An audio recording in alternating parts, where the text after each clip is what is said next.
What's going on, everybody, and welcome back or welcome to the channel. Today, man, lot to discuss here about UFC 290. What a crazy card it was! It was might have been the card of the year, just from top to bottom, from the early prelims to the main card. Everything was crazy. I mean, I thought there were a couple fight of the night candidates, two fights. It ended up going to Moreno and Pantoja, but I'm going to tell you which fight I also think. Hopefully Dana takes care of them as well. But before I get into it, like, subscribe, help your boy out. I appreciate you all. And let's roll right into this thing. So I'll start with the main event: Alexander Volkanovski versus Yair Rodriguez. In my prediction and breakdown, I kind of said, I went with Volkanovski. I thought that he was going to do kind of exactly what he did. He was going to close the distance, which is definitely very dangerous early on in the fight. He was going to put Yair on his back, posture up in his guard, try and wear him down and beat him up that way. I did not expect a finish necessarily, though. I thought Volkanovski was probably going to edge this one out by decision, maybe. Not edge this one out, but have a rather dominant victory. And win at least 4 rounds. Maybe Yair was going to get one in there. But overall, great job by Alexander Volkanovski. I think he's the I've been saying this on here. He's the pound for pound best fighter in the world. I think that, we're going to start talking about him as probably one of the GOATs of the sport at some point here soon.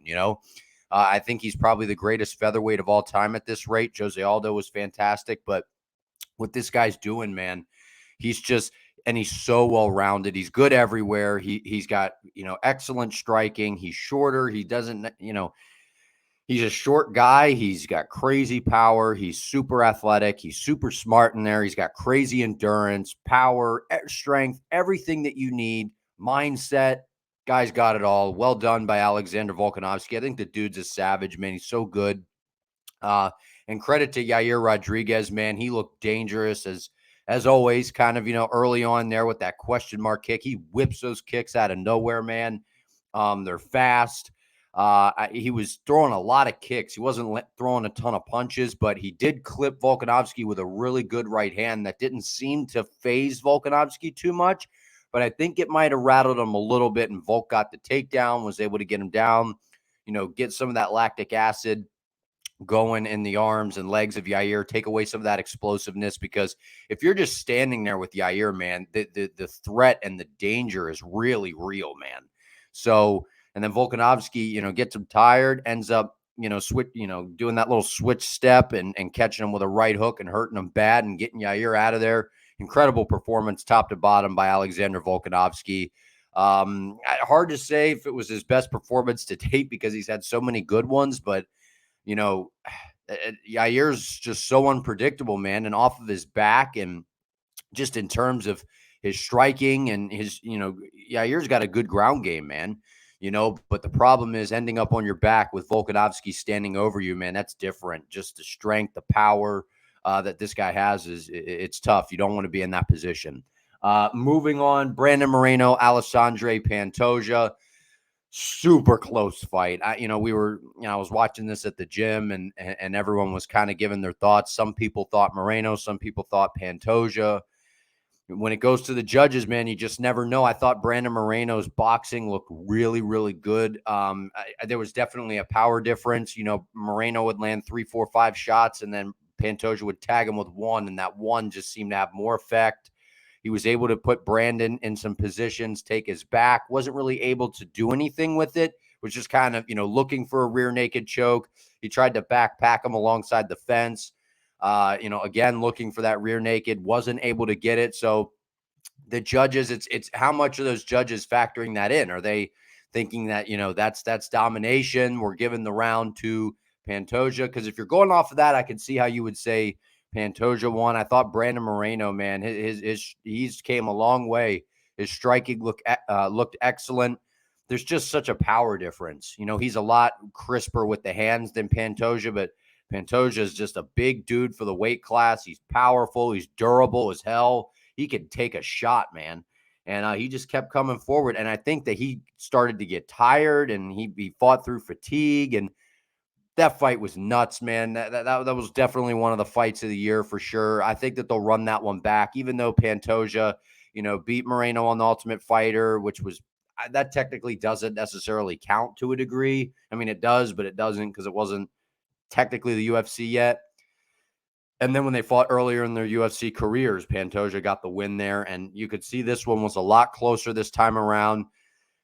I don't know. It's hard to see how they couldn't, run this one back and make this the next fight at flyweight, especially because there's not a ton of contenders at flyweight. Figueiredo going up and to bantamweight and just some of these different things. I think that they run that one back. And I think that that's a huge fight that we could see probably, in the early half of next year. I think that's the fight they're going to make. That was a war. Those guys need to take some time off. I'm sure they're, cuts, injuries, things like that. So I would say probably early 2024 in the first half of 2024, we could probably see the rematch there between those two.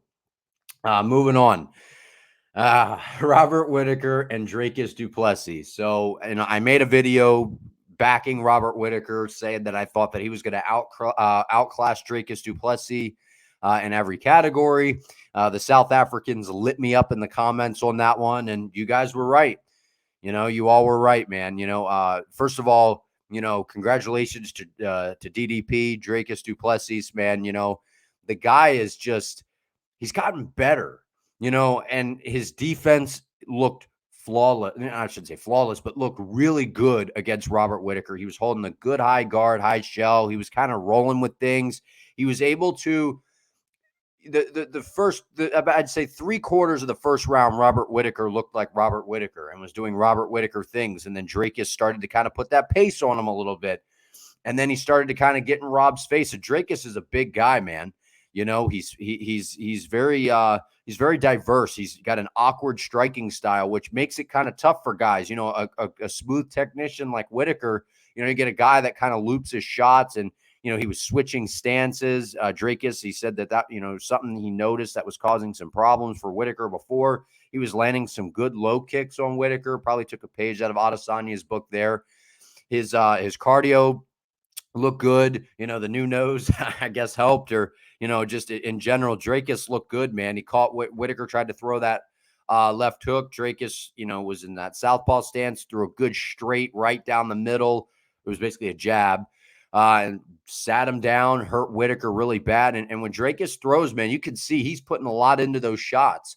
And then the ability to take Whittaker down. We saw, some of the grappling on display from Draco that we've seen him use.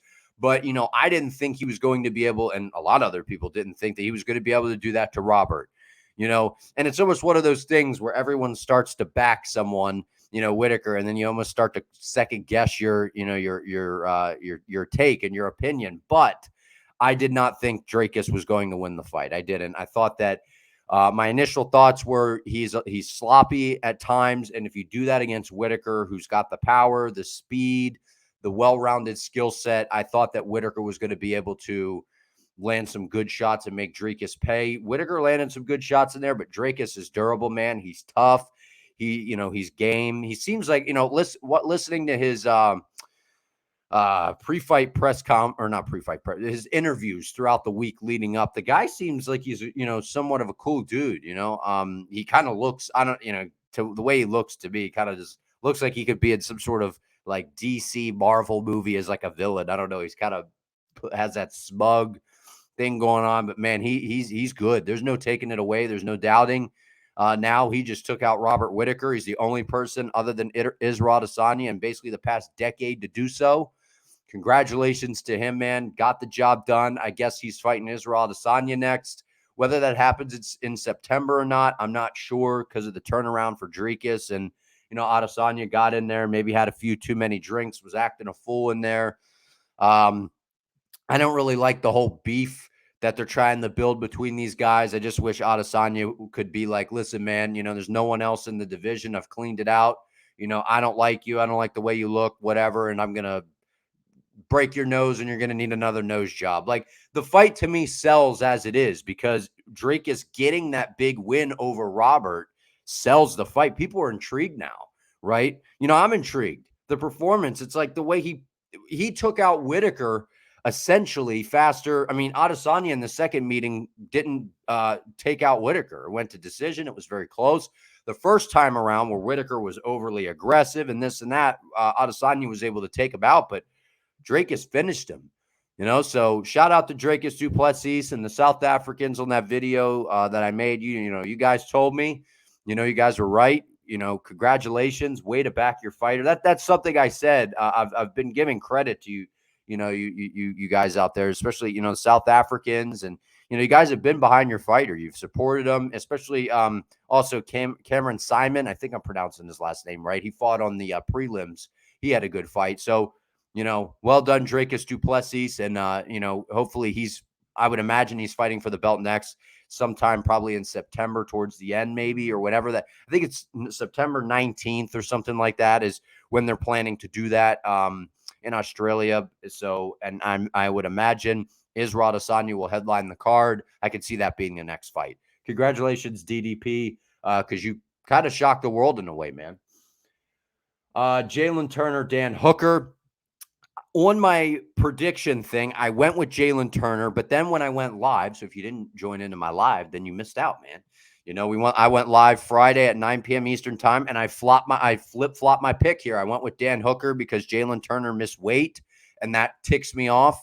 He missed by 2.5 pounds. I know everyone has their reasons and this and that, but earlier in the week on Embedded, he's like, I feel great, weight's on point, this and that, and then you didn't make weight.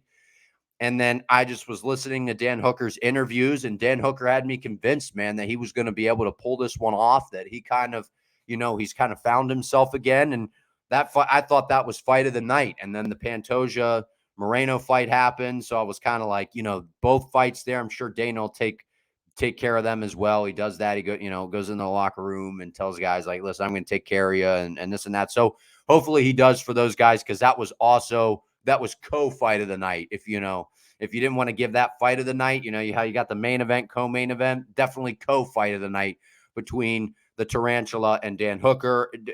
Jalen Turner looked outstanding in that first round. He looked fast. That left hand was, you could barely, when they show videos of Ryan Garcia throwing that left hook and it's like, you can't even see it and it's just landing and guys are getting hurt by it. That's how Jalen Turner's left hand looked last night. It was fast. It was sharp. He was throwing those front kicks up the middle and starting to bruise Dan Hooker's, stomach area, which I haven't really seen that before, to be quite honest with you. I watch a lot of One Championship and Muay Thai and things like that. And very rare do you see something like that. So, he's a big guy for the weight class. He's long. He's like 6'3" or something like that. So it seems like it might be time for him to move up to 170. He faded hard in that third round. Dan Hooker was kind of stalling the fight, and I shouldn't say stalling the fight, but kept it on the ground in the third round. And we were kind of speculating in my gym, like what's going on. Everyone was like, stand him up, because Hooker had Jalen Turner hurt because he was fading.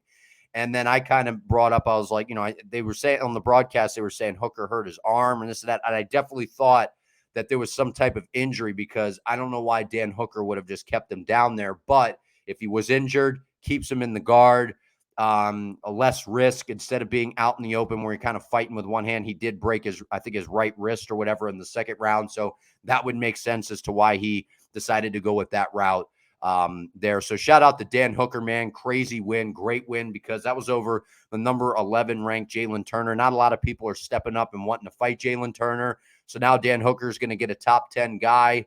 I don't know exactly who he fights next. I'll have to, maybe make a video about that down the line here, but great fight. Great fight. I think Dan Hooker's got, he's got one last real run here at lightweight.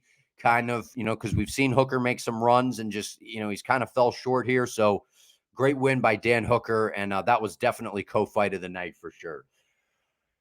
I've been waiting to talk about this one. I wanted to start the video with this one. I shout out to Draco Suplexes. Like I said, he had the shocking performance of the night and kind of proved everyone wrong and looked tremendous. I got to go with Bo Nickel, man, with this, with perform, in terms of performance of the night. I get that he fought a guy who was, 7-0, which again, you got to be careful with records when guys haven't fought in big organizations because they've been on the local scene, the smaller pro circuit. So it's a little more, they take favorable matchups to a degree and you're not really sure who guys are fighting. Sometimes they fight some killers, if you fight in LFA and some of these well-known, local pro circuits, you're going to fight some great competition, but some of them, it's kind of hit or miss. You got some guys that, were longtime amateurs that think they're professionals, but may not actually necessarily be at the caliber of someone in a Bellator or a UFC or whatever. They're still a professional and they still made it very far, but it's just not what you would see in the UFC. Val Woodburn, big, stocky guy, shorter, had crazy power, he threw a big looping right hand that I don't know if it clipped Bo Nickel, but it was close. And I was like, ooh, he was digging his feet in. He was doing exactly what I would have done. Val Woodburn had nothing to lose. Taking this fight was brilliant on his end. Nobody thought he was going to win. He was a gigantic underdog. The biggest, Bo Nickel was the biggest favorite in the history of, I think, of MMA betting or whatever it was for odds, and I mentioned actually at the gym before this fight took place, I thought Bo Nickel was going to take him down and just maul him. But I had mentioned, I said, Bo Nickel's first professional fight, which was under Jorge Masvidal's Game Bread promotion. Bo Nickel's dangerous, man, with the hands. He's got really good power, and he, because he just sits there and, is constantly level changing, and you have to respect his wrestling. 3-time national champ. He takes people down. They really don't get back up. He's got great submissions. I thought that's what he was going to get to. And dude, his hands look fast, man. Fast and powerful. Every shot that he landed was hurting Woodburn bad. And he was sliding in and out like he had been, striking all these years, and the guy's so new to the sport. And if Bo Nickel can strike, dude, I don't know what anyone does, because the wrestling is so crazy and so dangerous. That little thing, level change. Woodburn, you could tell he was digging his feet in. He was ready to commit on a shot when Bo tries to shoot. He's going to try and throw something big like that right hand. It didn't land on Nickel, but Nickel hurt him bad with it was kind of like a check hook, because in that southpaw stance, so check right hook, and lit him up with a left hand right down the pipe, hurt him bad. And incredible performance by Bo Nickel. Shout out to Woodburn taking the fight on short notice. But again, don't forget, Bo Nickel was preparing for an orthodox fighter who's a good striker, and Tresean Gore, who's got some good power, good hard low kicks. And he took a fight on a couple days' notice as well against Val Woodburn, So shout out to Bo Nickel for making the adjustment on the fly to take on a guy who you don't really have a ton on. And there's a lot out there for Bo Nickel. In the short fights that he has, he's been, he's kind of the hype. He's got the hype train going. There's highlights out there, and not a lot. I mean, his fights have been really quick. I don't even think Bo Nickel hasn't even went past the first round in any of his fights. They've all been first round finishes. The guy's sensational. I thought that maybe he would start, maybe itching into that top 15. And it sounds like they're going to try and slow play it a little bit with Bo Nickel, which I think is smart, kind of taking the O'Malley route here. And then they'll probably give him one or two guys quickly into the top 10 to get him towards the title. But I truly don't think they want him anywhere near Adesanya at this particular time. I'm not saying Bo Nickel could beat Adesanya right now, but Adesanya is a big moneymaker for them right now. They want to build up Bo Nickel. The guy hasn't fought past a first round yet. So, I mean, congratulations to him getting the job done. Well done, Bo Nickel. That was my performance of the night, was the fact that he got it done like that with the hands. He's tremendous.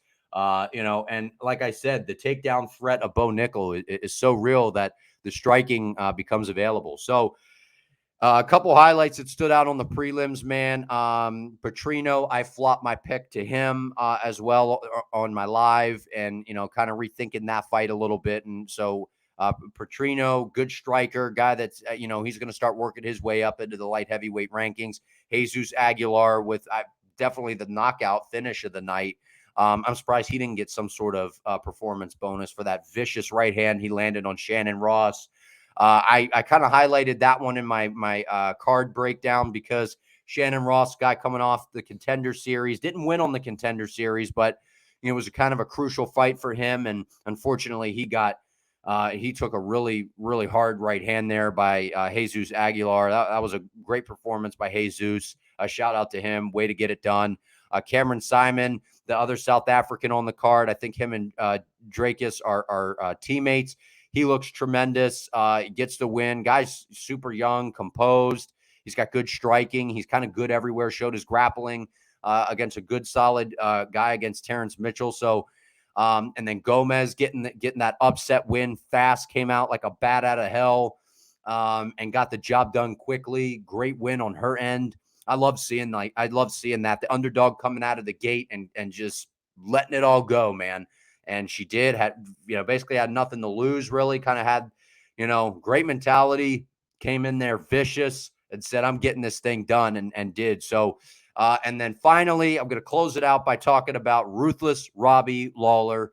And I would like to apologize by not rolling with Robbie, because Robbie Lawler's a guy, man. Obviously, I'm a huge Diaz fan, and back in the day when Nick Diaz fought Robbie Lawler, and I'm playing the UFC video games when I was a kid on PlayStation 2. Robbie Lawler was one of the characters back when he had hair, and he was one of my favorite guys to use. And I'm going to be honest, Robbie Lawler is probably not in my top 5 of favorite fighters. He's definitely one of my favorites, just in terms of like the style that I like. He's absolutely a fighter's fighter. He's a legend of the sport, a for sure Hall of Famer, all of those things. I'm just being honest. He's a guy that I've always tuned in to watch the fight. Robbie Lawler, he reminded me, the way he finished Nico Price was very much like a classic Robbie Lawler, but it reminds me of like what Justin Gaethje does. They get you in that, they get you in that tie up, and they grab hold of you and just rip those nasty uppercuts. And he came like a bat out of hell there, man. He got right in the clinch there, grabbed the back of Nico Price's head, and was like, just vicious. Someone said leading up that Robbie Lawler's like soulless when he gets in there. I think it was Whittaker. They're like, the dude turns into just like a mercenary. And boy, are you right, man, Robert Whittaker, because Robbie Lawler's unbelievable, man. And very seldom, it's so rare in the sport when a guy says, I'm retiring, this is my last fight, do they go out on top? Normally it's kind of ends kind of how maybe Frankie Edgar, by getting knocked out or whatever. And Nico Price, going off of the fights, he's kind of had some crazy fights. He was finishing some people. He gets in some slugfests. Robbie Lawler kind of hasn't looked like himself the past couple fights, so I went with Nico Price. But maybe I should have considered that, with the retirement fight and all that was going on, that Robbie was going to give it all he's got. And man, he looked sensational getting it done. And I think it was like 38 seconds. Well done, Robbie Lawler. What a way to go out. Legend of the sport. Definitely in my top 10, of all time in that regard. Just the fight with Rory McDonald. That's one of my favorite all-time fights. If you've never seen that, Rory McDonald, Robbie Lawler, I think it was UFC 189. Sensational fight where Robbie's like spitting out blood, his lips all busted up, and he's like, rah! He's like screaming. And you got to love Robbie Lawler, man, when it comes to that stuff. And getting that win over Nick Diaz, a couple years back when they had the rematch, and he looked good in that fight. And Robbie's he's just a fighter's fighter, super respectful guy. He's got, hi, my name's Robbie Lawler, and I just kind of show up, and I'm just going to knock this guy out cold. And he's like so casual, and he sounds so nice that he gets in there and he's like, that same breathing method that he always does on the walkout in there. And you just see like the guy's like, Robert Whittaker's right. He becomes soulless, becomes a mercenary. And shout out to Robbie Lawler, man. And I hope he does not come back. In all respect, I hope he does not come back, because I know he gave his all into that. He said he did not feel very good leading up to the fight, and he got in there and he just felt great. So, go out on a win like that on top. You're 41. You were motivated. International Fight Week. I love it. Go out on top there. I know people are like, he could keep going. He could keep going. And it's like, I know maybe he could, but you kind of made the decision here. Robbie Lawler going out on top. You can't go out any better than that, possibly. So congratulations to Robbie Lawler. Great card. Probably card of the year. It was sensational. What do you all think? Like, subscribe, comment below. I appreciate you all. And I will see you all in the next one.